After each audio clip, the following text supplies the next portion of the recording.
We were asked by ArtLink if we would conduct a number of interviews with people from the Shandon area. So we pinpointed different people who were willing to be interviewed and to share their experiences of Cork as was, not only through their own memories but through their own photographs and through their own experiences just living here. ArtLink came to the library and used it for a week to talk to some of the local people about their memories, their recollections of the Shandon area when they were younger. ArtLink approached us and looked for pictures to know could they power wash them onto the walls around the area. So we gave them a range of pictures. The oldest one was one dating back to 1885, and it was a picture of the old band. I think the picture was taken of Fitzgerald's Park, the Mardyke area. It was great that they got everybody in the community involved by looking for photographs, because I know a lot of people that were rummaging around looking for old photographs and gave them to the Cork ArtLinks. It brought back happy memories to an awful lot of people. I've met a few fellows my own vintage and older than me, and women as well, who came down and a lot of tears were shed and that around. So it's just remembering old times. I think in terms of maybe research on Shandon, we're actually only scratching the surface. If you go into the city library and ask for a book on Shandon, you probably will get a tour guide booklet, and they'll point out the major features like the church itself and the graveyard and the butter market and the Firkin CREAN. But I think there's an underlining story in Shandon, the story of the people themselves that have never been told. So I think it was interesting when you put those mosaics on the wall that it told another story. It actually probably brought the people back onto the landscape merely as ghosts. I think that's exciting. That's just different. That kind of makes the local history come alive. It makes it come alive out of the book. It created a lot of talk and I suppose excitement to some degree. Everybody could appreciate it, whereas maybe other forms of art, you know, it wouldn't come their way. I think it's original. It really kind of mixes in with the landscape. It's kind of telling a story of the people who used to live there. Talking to the one or two people that I met, it said it brought back a lot of memories for them, and it got them talking to other people they hadn't spoken to for years, and it drew people together a little bit more, I think. Yeah, I think it got people thinking and talking and remembering. I know people are a little bit kind of, the sense of community is being lost here, and it kind of maybe brought people back to what they had. So, you know, it's really bringing back the history of the area in pictures, even though they're not really pictures, by power washing them onto the wall. I had a photograph of my father, went back into the 1950s, so that was put on the Firkin CREAN building. It turned out great. We actually gave them individual pictures of members, and one particular picture, the person in the picture is now dead, and when the family saw the picture on the wall, they actually got very sentimental about it. Because this particular man gave a lot of years to the band, and they felt it was like a tribute to him to have his picture on the band room wall done by ArtLink. There's one particular picture of two ladies in a shawl, and I had a girl come up, and it was her mother who was in the photograph, and she brought her uncle back from England to see her mother on the wall.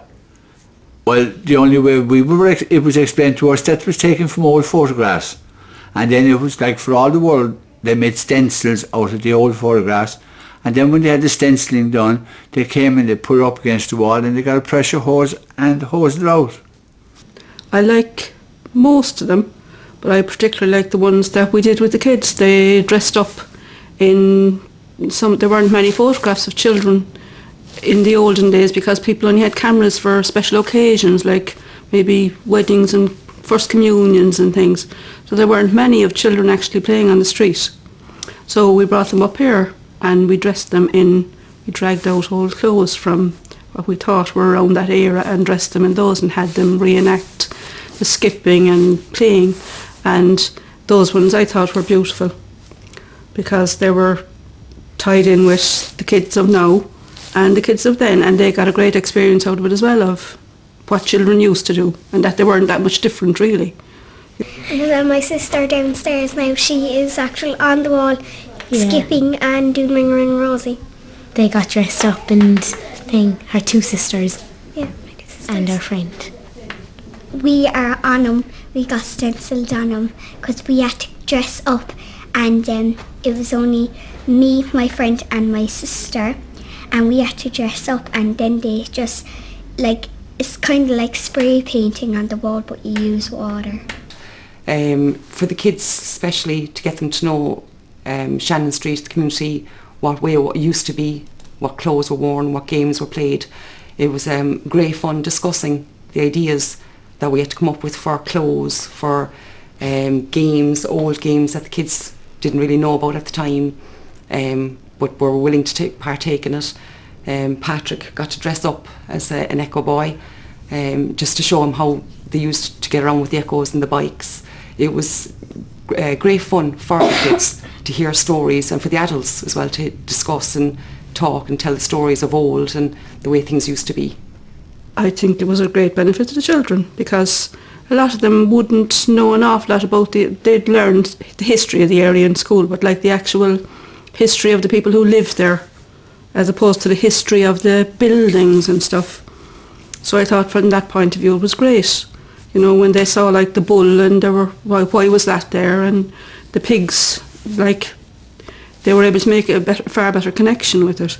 Oh yes, definitely. I mean, you have everything from the Sunbeam to Shawley's, horse and carts, everything that was in the area down through the years. Also, as I said, I've heard people speaking about it, and they were, I'd love to see, because there's such a culture in Shandon Street, and everyone seems to love, the past and all that. So nostalgia, is great here, and people have a great bond with the past. So I think people love to look back on old photographs and old images and recall the way Shandon Street used to be, creates a lot of interest. People, parents showing their children, of course, and telling about the olden days, Shandon Street, what it was like, which was very, very busy, of course. There were images that I wouldn't have seen before, and it would give an idea of what the Shandon area was like and the type of people that walked through the area, that were in the area before I was in the area. They were like shadows of the past, or shadows of ghosts of the past, and they were reappearing again of people that I didn't realise were in the area, and the dress sense was so different and so interesting. Everybody was involved in it. It draws attention to the area. It brings the people in the area together, and which is fantastic. Quite truthfully, it has brought people up to the Shandon area that had never come up there before, simply and solely to see this work, and to be able to say, my grandfather worked inside there years in the butter market, or my grandmother did this, and my uncle used to bring the butter in from West Cork, and the history then is being told to the younger children, which is a great benefit. And quite honestly, in that respect, it has worked. The people that came to the hostel, they were really, really happy, and they were really interested, asking so many questions about everything, and I think that they definitely spent more time in the Shandon area than they ever would have had before those were there. They spent a lot more time around the place, and probably using the shops and things around the area more as well, because they were taking in all these. I've sent many people in the last couple of months around on the full tour to see all of those, and it was a great platform for me to show off the different areas of Shandon also. We have new people coming into the building all the time, and they are absolutely fascinated by the design on the building. Before, you see, they just walk into the building and just took it for what it was, and when they got into the foyer, they were fascinated how big the building was, but now they stop before they go in and admire the building, and we explain to them that if you want to admire it more, then you walk right around it, and it's all the way around, all this beautiful pictures of the past. People are not afraid to come in and ask us now, what was the building before it is today, and why was it decorated like it is, and then we were able to explain to them kind of that this was a project that ARTLING came up with, and it was done this year, and it made a big success to the building and made a big difference to the building and to the people coming to it. And tourists, I mean, I can tell you for a fact that every bus that comes up, unfortunately the tourism is only from March to October, but every tourist that gets off the bus, they all take photographs of the building, not just the building, but the photographs, the old photographs on the wall. They'll take snaps that they can't believe how well it's done, and they all want to know, how was it done? I think it's been fantastic for the area because there's a kind of a better vibe around now than there was before it. I mean, if you look at the Firkin CREAN itself, it was just grey walls. It was just waiting for somebody to do something with them, and the pillars and the craft centre took really. They needed something, if it was painting or if it was paint, but I think it was absolutely perfect. The stencils that were put there. If I was trying to keep an eye on how long it would last before somebody else would come along and try to deface the stencils, but I was amazed myself to see that there wasn't really. There was a kind of, you could say, a respect even from everybody about what you were doing, and I hope it continues. Basically, I hope they last for as long as possible, because I fear that once they do go, there's just a canvas there again for people to I suppose express their own artistic endeavours in terms of graffiti. But if it could be channeled into artwork like what you're doing, it would be fantastic, you know. From my point of view, a lot of young people, you know, they have maybe not actually, but their perceived impact on their environment is always negative, you know. So it's a really, really beautiful thing to have this positive thing to feel good about and to look at, and for it to be a part of all our shared cultures. And it was great. I'm really impressed by it and interested, you know.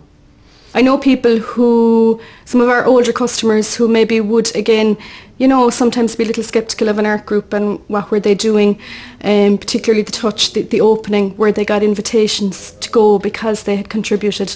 They really felt kind of that was, you know, seeing the importance of them, which I thought that was lovely and very good for them to feel part of something new happening in the community.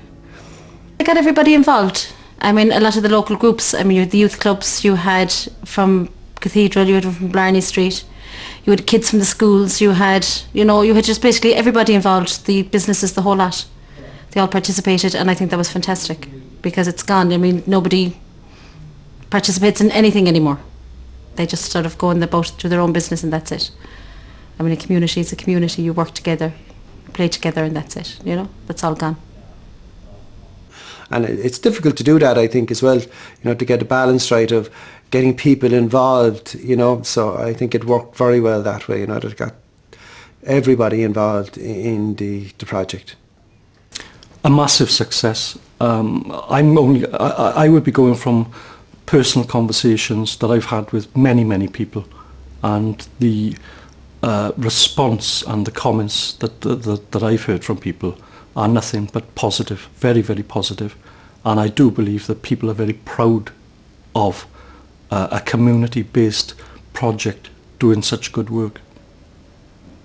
But what ARTLING have done to the area is they've cemented the young kids with the old kids, and the older kids with the adults. There are something on here most nights in the area, and they brought a bit of community back into the area again. It was a great success, and a fabulous success, if I could use that word, because it was so simplistic that the ordinary man like me, that would know nothing about paintings or sculptures, could associate yourself with, yeah, look, my father used to work, and he used to wear an apron like that years ago, and my father wore a flat hat or wore a cap, and he often read the newspaper with another man. You can, and I remember the old ladies in the Cork when I was growing up with the shawls. Your murals, to me, kind of represented a sparkling bottle of water in terms of looking at place in Cork. It was something different. It was something creative, and I liked that. I didn't expect them to be quite the size they were going to be, or I was surprised at the depth and the tonal range that they were able to get with just some water and some lino. So I was very surprised at that, and I think they looked very well. It wouldn't matter about it fading, as long as it grabs people's attention for now and enhances the building at this moment in time, it's grand.